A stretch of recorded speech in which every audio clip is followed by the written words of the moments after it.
Digital নিঃসঙ্গতার প্রহর শহরের বুক চিরে রাত নেমেছে অনেক আগে। মেসের সরু গলিটা এখন কুকুরের ডাকও শোনা যায় না। আকাশের রুমের জানলা দিয়ে বাইরের ল্যাম্পপোস্টের আবছা আলো ভেতরে আসলেও রুমটা মূলত অন্ধকার। ল্যাপটপের কুলিং ফ্যানের একটানা শোঁ শোঁ শব্দ আর কিবোর্ডের খুটখাট আওয়াজই এই কক্ষের একমাত্র প্রাণস্পন্দন। আকাশ ডেস্কে বসে আছে, তার চোখে ক্লান্তির ছাপ, কিন্তু ঘুমানোর কোনো তাড়া নেই।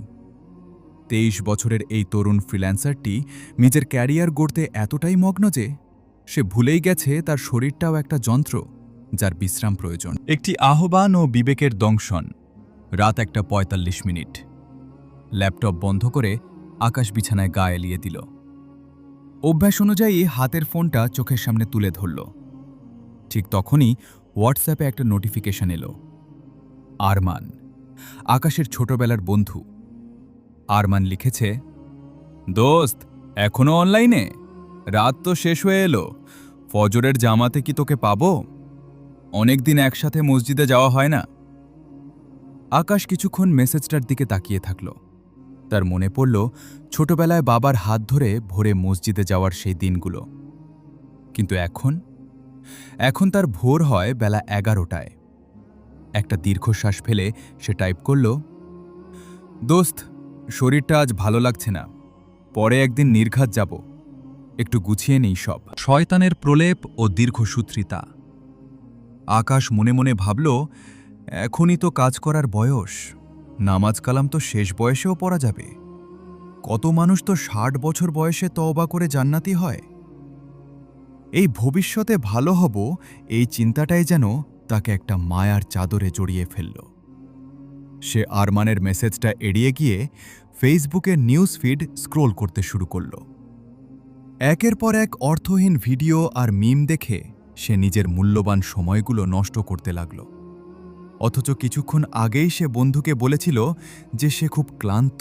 দার্শনিক আকাশ ও একটি স্ট্যাটাস, হঠাৎ আকাশের মাথায় একটা চিন্তা এলো।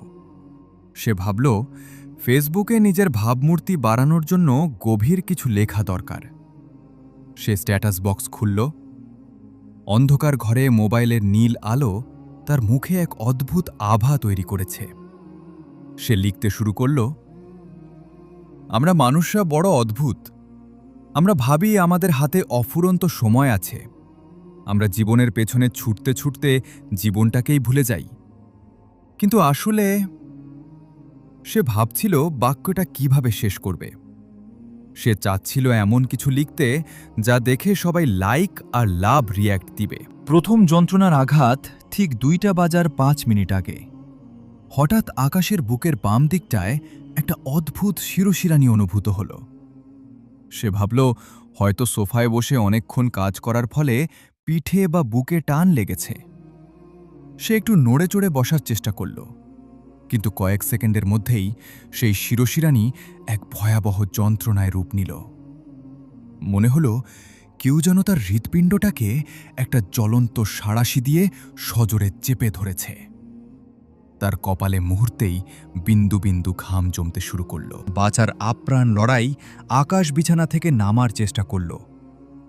টেবিলের ওপর রাখা পানির বোতলটা তার লক্ষ্য, কিন্তু শরীর যেন আজ বেইমানি করছে। হাত বাড়াতে গিয়ে সে ধপাস করে মেঝেতে পড়ে গেল। তার নিঃশ্বাস ছোট হয়ে আসছে। প্রতিটি শ্বাস নিতে মনে হচ্ছে ফুসফুসের ভেতরে কেউ কাচের টুকরো ঢুকিয়ে দিচ্ছে। সে চিৎকার করতে চাইল, বাঁচাও, কেউ আছো? কিন্তু তার গলা দিয়ে কেবল একটা অস্ফুট গোঙানি বের হল। পাশের রুমের বন্ধুরাই হয়তো শুনতে পেত, যদি না তার রুমের দরজাটা ভেতর থেকে আটকানো থাকত। জীবনের শেষ ফ্ল্যাশব্যাক, মৃত্যুর ঠিক আগ মুহূর্তে মানুষের চোখের সামনে নাকি পুরো জীবনটা ভেসে ওঠে। আকাশের ক্ষেত্রেও তাই হল। সে দেখতে পেল তার মা জায়নামাজে বসে তার জন্য দোয়া করছেন। সে দেখতে পেল কত শতদিন সে আজানের শব্দ শুনেও হেডফোন কানে দিয়ে মিউজিক শুনেছে। সে দেখতে পেল আরমানের সেই মেসেজটা, ফজরের জামাতে কি তোকে পাবো? এক বুক হাহাকার নিয়ে আকাশ বুঝল সে আসলে কোনো ক্যারিয়ার করেনি, সে কেবল নিজের ধ্বংসস্তূপ সাজিয়েছে। সেই অন্তিম প্রার্থনা আকাশের মেঝের ওপর পড়ে থাকা হাতটা জায়নামাজের একটা কোণ স্পর্শ করল। সে অন্ধকারের মধ্যেই দেয়ালে টাঙানো ঘড়িটার টিকটিক শব্দ শুনতে পাচ্ছে। রাত ঠিক 2টা। সে মনে মনে ডুকরে কেঁদে উঠল। হে আল্লাহ, আমাকে মাত্র 10টা মিনিট সময় দিন। আমি একবার শুধু সিজদা দিতে চাই। আমার সব টাকা, সব সাকসেস নিয়ে নিন, শুধু আমাকে একটা সুযোগ দিন তওবা করার। কিন্তু কুদরতের বিধান অটল।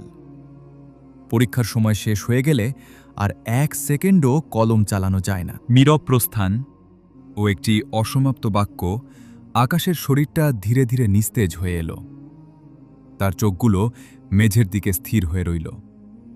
হাত থেকে ছিটকে পড়া মোবাইল ফোনটা স্ক্রিন তখনও জ্বলছে। সেখানে সেই স্ট্যাটাসটা অপলক দাঁড়িয়ে আছে। আমরা ভাবি আমাদের হাতে অফুরন্ত সময় আছে, কিন্তু আসলে বাক্যটা আর শেষ হয়নি। আকাশের জীবনটাও এই স্ট্যাটাসটার মতোই অসমাপ্ত রয়ে গেল। রুমের বাতিটা নিভে আছে, আর সেই নিস্তব্ধতায় মোবাইল ফোনের আলোটা ধীরে ধীরে নিভে গেল। শেষ বিদায় ও চূড়ান্ত শিক্ষা পরদিন সকাল 10টা। আকাশের মেসের বন্ধুরা দরজা ভেঙে তার মরদেহ উদ্ধার করল। সারা শহরে খবর ছড়িয়ে পড়ল তরুণ ফ্রিল্যান্সারের অকাল মৃত্যু। জানাজার মাঠে আরমান যখন আকাশের লাশের পাশে দাঁড়াল, তার বুক ফেটে কান্না এলো। সে আকাশের মোবাইলের সেই ড্রাফট স্ট্যাটাসটা দেখল। আরমান বুঝল, আকাশ যা লিখে যেতে চেয়েছিল তা সে তার মৃত্যু দিয়ে বুঝিয়ে দিয়ে গেছে। আকাশ আজ নামাজে এসেছে, তবে সে নামাজ পড়তে নয়, বরং জানাজা পড়তে এসেছে। শিক্ষা: আমাদের জীবন একটা অসমাপ্ত স্ট্যাটাস। আমরা জানি না কোন শব্দটা আমাদের শেষ শব্দ হবে, তাই পরের মুহূর্তের জন্য অপেক্ষা না করে যা করার এখনই করা উচিত। বিশেষ করে স্রষ্টার সাথে সম্পর্কটা ঠিক করার জন্য কাল বা পরশু বলে কিছু নেই।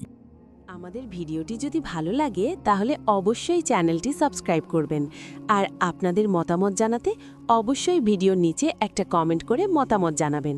এতে আমাদের ভিডিও বানানোর উৎসাহ বাড়ে। আপনি কোন ধরনের ভিডিও দেখতে চান কমেন্ট করে অবশ্যই জানিয়ে দেবেন।